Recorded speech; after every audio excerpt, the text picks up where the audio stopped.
core would melt through the reactor and start a thermonuclear explosion. No, no, and no. Hey everyone, this is Charlie Murphy here from the Atomic Age, and today we're doing K-19. Yes, K-19 the Widowmaker. This is a favorite movie of mine. It has a lot of good themes in it, you know, grit, overcome adversity, duty to crew and country. And it's also very relevant to this channel because there's a lot of nuclear stuff in the movie. It's a hotel-class SSBN ballistic missile submarine of the Soviet Navy. It's their first nuclear ballistic missile submarine, which means first ballistic missile submarine to be nuclear powered. So it documents the submarine's how the submarine dealt with nearly having a meltdown after a reactor coolant accident, a reactor leak, and it also deals with radiation sickness after they had to go in to fix the reactor. So it has some good stuff in that department. There's also some big misconceptions in this movie about nuclear reactors and what they can do. Without further ado, let's get into it. These are pressurized water reactors, so water is under immense pressure, and this way it can get hotter, because for a reactor to be more efficient, you want it to be as hot as possible. But for the water to stay liquid, it has to be under immense pressure, otherwise it would boil away. So we're talking 20-some atmospheres, 2,300 psi. It's a lot of pressure. Checking the aft pressurizer. So what the closed captions were wrong, but he was just referring to the aft pressurizer. So the loops in a pressurized water reactor will have, it's called a pressurizer, and it keeps the pressure of the reactor coolant at what you want it to be. So this will change based on whether the reactor is, what kind of load it's under, but it will affect the temperature of the coolant and the subsequent pressure of the coolant. So you have systems to keep the pressure at a level that you want. Okay, so he's tapping on this pressure atmosphere gauge here. So the P is pressure, ATM atmosphere. This is obviously in English and not Cyrillic. Yeah, this will be the pressure gauge for the primary coolant loop. Primary loop of the reactor. That's the water that actually goes through the fuel rods. There's 3 loops in a reactor. So on this sub, in the way the loops are set up, you have the primary loop, which goes through the water, or it goes through the fuel rods. That interfaces with the second loop in a heat exchanger, and the second loop is what goes through the turbine, and that's where you expand steam and you turn that into electricity. And then the third loop is just the ocean, so you just, any waste heat you just then vent out to the ocean through the third loop. So I don't know what they're trying to foreshadow there, like you should know what, if you don't know what happens in this movie, they suffer a LOCA, which is a loss of cooling accident in the primary coolant loop. So it's either going to leak or it's not. There's not going to be like some slow like decrease in pressure over time. It's either going to have a huge leak in it or it's not. It's either going to hold pressure or it won't.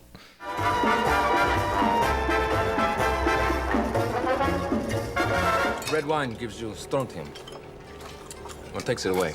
All right, this one is kind of like a trope that booze gets rid of radiation poisoning. So I'm about to look up the booze part, but before I get to that thing that does kind of work is iodine tablets. So what that does is when you take an iodine tablet, it puts non-radioactive iodine like in your thyroid. One of the main fission products that comes out of a reactor is iodine 121. Iodine 131. Remember, kids, there's no point in memorizing something if you can look it up. I think Einstein said that. So when you take an iodine tablet, it saturates your thyroid with non-radioactive iodine. So in theory, when you come into contact with iodine 131, the radioactive one, it won't be able to go to your thyroid because it's already saturated, so your body will just flush it out. Okay, I'm not an expert on this, but a brief Google search tends to suggest that there is a compound in red wine that can actually protect your cell's mitochondria from radiation, but there's not anywhere near enough in red wine. The study was done with like a super concentrated amount of it in mice, but yeah, so if you know more about it, feel free to let me know below. They're seeing some Cherenkov radiation. That's what happens when there's radiation underwater. It's very technical. I'm not exactly sure how it works. I just know what the analogy is. It's like when electrons go super fast in water, and it's like the analogous to a sonic boom in air. It's basically an electron sonic boom in water. So these are supposed to be, I guess these are supposed to be the fuel rods. They themselves wouldn't be glowing blue. It would just be the water glowing blue. And then I don't know what we're seeing down here. First of all, it shouldn't be leaking bubbles. We're under immense pressure. There shouldn't be any bubbles. Sometimes there's a thing called void fraction in reactors, which is basically just a fancy way of saying like there's steam in this one tiny vicinity, which is like so much less dense than water, so you just count it as void. It's effectively void. I don't know what we're supposed to be looking at here. The primary coolant loop is not inside of itself, like we're underwater right now. And the primary coolant loop it's a big pipe. These things move thousands of gallons of water per second. Yeah, so I don't know what we're looking at. I think it's just a visual way to show there's a leak, but I think it would be much more scary to actually see a real primary loss of cooling accident, because when that happens, all the water leaves the primary coolant loop and flashes to steam. So that would be a sight. So like when you see a nuclear reactor and it's got that big concrete containment building around it for pressurized water reactors, that building can handle the pressure of all the water in the primary coolant loop flashing to steam. So given how much less dense steam is than water, that's a lot of pressure. So I'm assuming the same thing is here on this submarine in the reactor compartment. But that's interesting. That's a lot of water to flash to steam. A loss of pressure in the primary circuit on the aft reactor. Yeah, so they just said loss of pressure in the primary coolant loop of the aft reactor. So the pressure should drop like instantly, honestly. I guess it would depend on the size of the leak, but it should drop really quickly. Because, water's not compressible. It's an incompressible fluid, as they say. So once that pressure goes, it should drop pretty dang quickly, because there's not much volume for the water to expand to. And it would all become steam instantly, too, once it hits atmospheric pressure. How hot the coolant is, we're talking, I don't know, on the order of like 600 degrees Fahrenheit, 300 Celsius, somewhere around that neighborhood. So you can see here all the steam is coming out of the reactor now. So this is all the water in the primary coolant loop is now flashing to steam. And then I imagine this whole enclosure is designed to withstand that kind of accident. The control rods are dropping, Lieutenant. Oh, the closed captions are so bad. Do people not type these? Is it really just like AI? The control room temperature is dropping. No, he said the control rods are dropping. So in a primary loss of cooling accident, that won't do anything. So when you turn off a reactor, yeah, you no longer have a nuclear chain reaction, but you still have... What has that reactor been doing this whole time? Atoms have been fissioning. They've been giving off highly radioactive fission products. And what does radioactivity translate to? Heat. So there's still a ton of heat in these fuel rods that has to be actively removed. So even when you shut a reactor down, you still have to be moving water through it to get heat away from these rods, because otherwise they'll just keep heating up and they'll melt down. And that's where you get the term a meltdown from. So inserting these cooling rods won't do anything because there's no reaction to stop. Once all the water's flashed to steam, there's no way to slow down neutrons. Your reactor's already done. There's no more chain reaction going on. So what you see in the rest of this movie is them trying to devise a way to get water back into the reactor so you can keep cooling down those fuel rods. And this is something that you have to do for a very long time after turning off a reactor. I couldn't tell you exactly how long, but it's almost indefinitely. They can't control the reaction by themselves. They need coolant. Okay, so it just said that the controllers can't control the reaction by themselves. They need coolant. Control rods are used to control the reaction. If your reactor is in an unsafe condition, control rods will go in. It kills the reaction. But they don't need water to work, per se. Water is what makes the reaction happen in the first place. If you don't have any water among the fuel rods, you're not going to have a reaction. So this movie does not really handle how this accident is bad well. They confuse neutron chain reaction with decay heat. So this is a decay heat problem of the radioactive nuclides. So we'll be getting into that as they try and describe the problem. This is where you'll be seeing my face again to say, no, this is not what's happening. The temperature will keep rising till it reaches 1,000 degrees. And what? I like how the captain asked, I didn't show, but in an earlier scene when he was first walking into the reactor compartment, seeing the boat for the first time, he asked what the absorption rate of the control rods was. What is the absorption rate of the rods? And now he's acting like he doesn't know what would happen when the fuel rods get too hot. It's obviously for us to hear this silly story we're about to hear, but it's a little inconsistent for me. the core would melt through the reactor and start a thermonuclear explosion. No, and no. We know what happens when fuel rods get too hot. They just melt. And they melt through anything. They would melt, collect together at the bottom of the reactor vessel, and then melt through the submarine. Once they hit the ocean, that could be interesting. You could get criticality accident type excursions, perhaps, but it will not make a thermonuclear explosion. First of all, a thermonuclear explosion is in a hydrogen bomb, and those are boosted by hydrogen. There's no hydrogen in a reactor. And second of all, reactors are not, they're built in like the complete opposite configuration you would want to make a bomb. So this is a nuclear misconception that will not die. Nuclear reactors do not make nuclear explosions. They can't, they won't, they're not set up that way. So a nuclear bomb is this tight little sphere with precision, super precisely machined explosives around it to make an explosive wave that will focus everything in and make this thing that's squish this core in so tiny and so precisely and so quickly that you'll get an explosion. A reactor has discrete rods that are not meant to blow anything up quickly. So you could, what's to keep it from becoming a bomb? So you can get a nuclear excursion, which is when you start getting an uncontrolled chain reaction, which is what I try to prevent in my line of work. But to get a nuclear explosion, you need to have you need to get a huge enough chain reaction that will happen before the bomb blows itself apart. Because once it blows itself apart, neutrons cannot find fissile atoms anymore to make to cause more fissions. So with a nuclear reactor, it will blow itself apart long before it could get to the level of a nuclear bomb.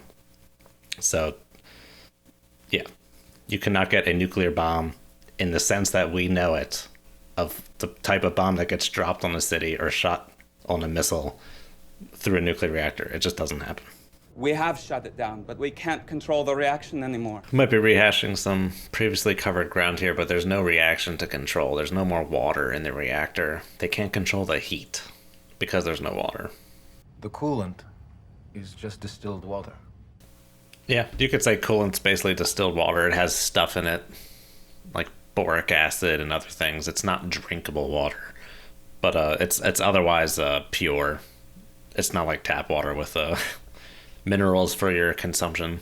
No, it's you can use any water. I mean, in this instance, they could use seawater. It doesn't matter. You're just trying to cool the reactor. Hiroshima, 1.4 megatons if you factor in the 2 reactors and the warheads. No. So I'm not going to rehash the reactors. We already talked about that. But the warheads and the missiles, those will not go off. Nuclear warheads are designed to only explode when they've been properly armed and they've gone through a proper sequence. They would not just go nuclear, and being inside a nuclear explosion would not make them go nuclear either. That's not how that works. There's not just like some like bubble of like explosion where other nuclear explosions would then go nuclear. They would just get blown apart. You might as well wear raincoats. I hate to break it to him, but radiation suits would not really have done much here either. Lead-lined radiation suits, the lead is not very thick. You know, it couldn't be very thick. It's just imagine how heavy that would be.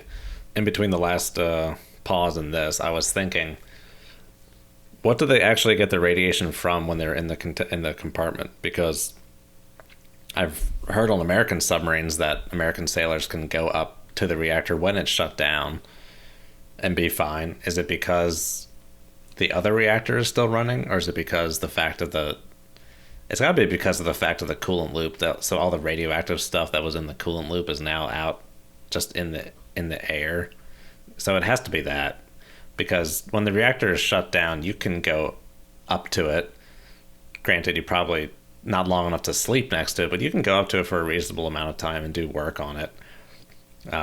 They're really dangerous when they're running because you got a lot of gamma rays and neutrons coming out from the reaction. But when they're shut down, the pressure vessels are thick enough to hold in the pressure of the reactor. And I'm sure they're to some extent designed to be thick enough that people can actually get around the reactor to service it when it's turned off. So it's got to be because all the steam from the primary loop is now in the air, so all the radioactive stuff in that is now getting around. And also the water in the reactor acts as a bit of a shield too, so that water's not there anymore. So you're losing a bit of shielding from that water inside the reactor. So yeah, nuclear radiation suits would not have really done much for them. Not going to say I wouldn't have worn one if it came down to it, but it wouldn't have done too much. They're not very thick. And then they also got to worry about contamination too, getting stuff on you. Whereas radiation suits, I mean, that's the point of wearing the radiation suit. What am I saying? That would prevent contamination in addition to some amount of irradiation, but it's mostly there for contamination purposes. So I didn't mention it earlier, but you're probably wondering how they can have glass panels that look into the reactor compartment. It's not normal glass. It's, well, first of all, I'm not sure that they would actually have the glass panels. I think that's a Hollywood thing, but it would actually be leaded glass. So I don't know how the chemistry works, but it's glass that has a significant chunk of lead in it, a significant portion of lead. And lead is commonly used as a shielding device, and it's not really because of the fact that it's so dense. The old adage for shielding is more mass in the path. So the reason you use something like steel or lead or uranium is that you can fit a lot of mass in a small space. So it's just good for space savings. That's really pretty much it. You could calculate an equivalent thickness of like water or foam based on lead or uranium, but it really just boils down to you can get a lot of lead in a small place. Now they're showing the blue from the Cherenkov glow. You wouldn't be able to see that in the reactor compartment, but it's a cool effect, It lets the viewer know that they're in a radioactive environment. So as a fan of movies, I'm fine with it. How is it in there? Now, I'm not an expert on the effects of radiation in the short term, the effect of large acute doses in the short term, but I think they would be more or less fine in the immediate aftermath out of getting out of the reactor. I don't think it would hit them, so to speak, until later. Because it's kind of like getting sunburned to some extent. When you're out in the sun getting the sunburn, you don't really notice it. You don't really notice the sunburn until later. So I don't know that they would be throwing up right away.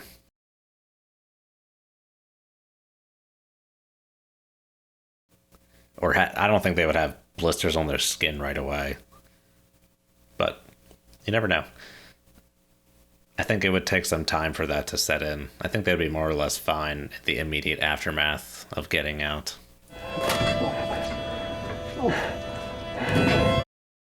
Alright, so now they're stuffing wet towels into the gap between the door and the reactor. They can't close it because the metal pipe is going through there to take fresh water in. And this is a perfectly reasonable thing to do. It is not stopping radioactive particles, that is to say, like a gamma ray or a beta or an alpha. It's not stopping things like that from going, it's not shielding anything. It's keeping the radioactive steam from coming out or trying to limit it as much as possible. So this is a feasible thing to do. 910. 900. So now they've controlled the heat. They're getting water onto the fuel rods. It's cooling them down, and they're not at risk of melting down now. But all this water they're putting onto the fuel rods is now becoming steam. And despite their towel boundary, that steam is still going to get out into the rest of the boat and contaminate the rest of the boat. And eventually they will run out of fresh water, so these are two problems that they're going to have to contend with. Food is contaminated. Give them whatever you have in tins or in foil. Their food would be contaminated, yes, with this radioactive steam flowing around the submarine now. Anything that's inside, like you said, tins or foils, the radiation contamination will be on the outside of those, but it won't be in the food. So any contamination is obviously going to be worse if you eat it. But they're also just existing inside this radioactive steam, so they're also breathing it in. But I guess you might as well not add insult to injury, so eat the tinned, foiled food. Yeah, so here's their dosimeter. I just tried looking at it for the past few minutes. I used to study Russian. I don't speak it. I never spoke it fluently, but I can see up here that this says Rentgen. So it's units of Rentgen. I just don't know. I just don't understand the scale on it. It looks like the knob is set here to 0 to 40, and this goes 0 to 10. Oh, and then we also got a micro here as well. Well, if I've done that calculation correctly, I'm not sure that I have, but that's a very low dose. There's nothing to worry about there. And I'm trying to prevent those that are dying from irradiating those of us that still have some hope. So unless the guys that got who went in the reactor compartment got severely contaminated, they shouldn't be irradiating anyone. Some of the minerals in their body could have been activated by being in the intense radiation of the reactor compartment, but I wouldn't expect that to be too much. If they were contaminating, or if they were irradiating other people, most often you would assume that to be they have a lot of radioactive, actual physical radioactive particles on them or in them. I mean, they were wearing those chemical suits. That's going to do some good bit for contamination protection. And they had gas masks on, which is going to help somewhat. It's a concern, but I don't think it would be the major concern. I think it would be fine, more or less. At any moment we could have an explosion. Nope, no explosion. Which could set off the warheads. Nope, won't set off the warheads. So if the rods melt down, yeah, they will likely melt through the entire ship and sink it. But there's not going to be an explosion. It's not going to set off the nuclear warheads. You must take your clothes off. We will decontaminate. So this would happen. They would decontaminate them. Anything that's stuck on you, any kind of radioactive particles, yeah, it'll wash off like dirt. So soap and water help get it to wash off. Probably not going to get all of it, but you'll get a lot of it. It's going to be better than nothing. All right, 7 men who worked on the reactor died within days of returning home. Within a few years, 20 more crew members died from radiation. Let's look at that dose chart from the radiation video and get a sense of the kind of doses that these guys probably experienced. All right, so here we are on this dose rate chart. You got the links to it and everything down here. I like this chart a lot. I haven't vetted the info, but it seems reasonable enough to me. It's just to get an idea of these kinds of things. And the last time I looked at this chart, I didn't realize that we have different time scales for the different doses. So, like drinking a bottle of vodka in 1 day versus 1 week, it matters over the length of time as to how much dose you get. So, getting all your dose at once is much more dangerous than getting it over like a year. So these guys died within 2 to 4 weeks, we'll say. So they got around, in the vicinity of this, 6 to 10 million microsieverts, which is insane. And then there's the other guys, what was it, up to 20 years? Not sure that's really going to be conveyed on this chart too much. But it's going to be, the guys who die within 20 years, their dose rate is going to be somewhere in this neighborhood here. Around 250,000 microsieverts to probably somewhere like around to about 1 million here, or maybe 2 million.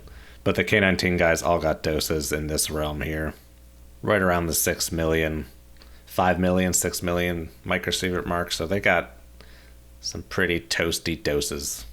All right, everyone. So that's K-19, one of my favorite movies. It will never not be one of my favorite movies. It has some significant nuclear flaws in it, but those are easy enough to brush aside. They don't really affect the story. It's just kind of cheap brinksmanship. I think it's dangerous enough that the rods could melt and burn a hole in your submarine. And it was fun to actually do this, stop and think about what all could be wrong with what they're presenting. So yeah, thank you guys so much for watching, and we'll see you guys next time. This video has been a lot of fun to make. If you made it this far, it means you really care about nuclear physics, which is awesome. My aim is to educate people on nuclear matters, as I believe we're at a critical juncture in human history, and people need to be informed about nuclear topics to better guide our path to the future. If you liked what you saw, consider checking out my other content and subscribing. Hope to see you then.